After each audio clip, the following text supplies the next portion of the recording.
Welcome back. So we're already on the next stage of our music producer theory, which would be basic music theory and how to build out chords.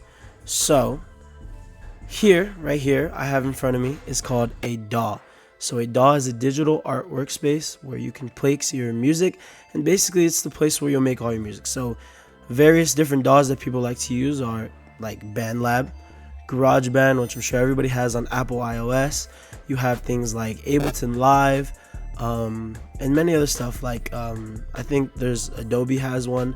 There's a lot of different DAWs, but the one that I like to use and that I do recommend for you to try out is FL Studio. So FL Studio is the DAW that I have loaded up right here in front of me, and it is completely free to use. You can go ahead and download it right now on any computer you got, any MacBook. It's completely free if you want to just try it out, and it's like an unlimited free trial.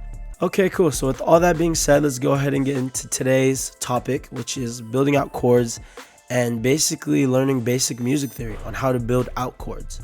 So chords are built off of melodies, and melodies are built off of a scale.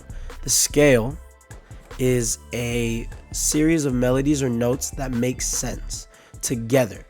So you have scales like C major, D major, like D scale, G scale, G flat. All those scales will tell you, it's like a map that lays out which melodies and which notes will make sense together and which melodies and which notes will not make sense together at all. Alright, cool. So if we could pay attention to FL keys right here. So for people using FL Studio, this is your little playlist. This is a piano roll, which I'm in right now. It's just a piano digitally. For FL Studio users, to find it, you'll go to the channel rack, you'll click the plus button, and right there you'll find FL keys. You can click it, completely free to use keyboard, and that's what we'll be basing our lesson on today. I'm gonna go ahead and give you the cheat code because me myself, I don't use classic music theory and the boring whole step, half step, whole step, half step scale. I don't believe you need to memorize it. I sure as hell didn't. All I do is I choose my first chord. So let's listen up and let's see what sounds good. So I think let's build out a C major chord.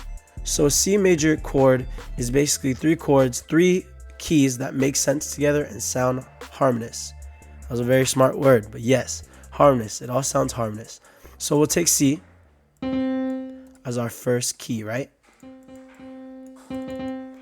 And to make it sound good, we can make a C major triad. So a C major triad is three chords, a triad that makes sense together and will sound good. To find that, you'll take your first, right? So for me, I chose C to be my first chord. You could choose anything. You can try it out. And semitones are one step up of your keys. So for example, C, one semitone up from C would be C sharp. Does that make sense? You're just climbing up one. One semitone, plus one, plus one, plus one. But let's just say we wanted to build a C major triad. We're going to climb up 4 semitones, and then we'll climb up 3 semitones after that. So let's go ahead and do that. So we're going to go 1, 2, 3, 4, place. So on the 4th, after the 4th, we're going to place right here. So now that we got that, let's go ahead and beef it up. I said we're going to climb up 4 semitones, and now we're going to go up 3 semitones and then place another note after that. So from E, we're going to go 1, 2, 3, and then bow. We're going to place there. And there we have a beefy log now. So we went from a stick to a log, and let's hear what that sounds like. So this is a C major, and then next video we'll learn about C minors, and then we will also learn how to place chords in order so that we can have a catchy melody and a catchy bass line for our beats. All right. Thank you for watching this video, guys. This was 808 Courses, and I will catch you guys on the next one.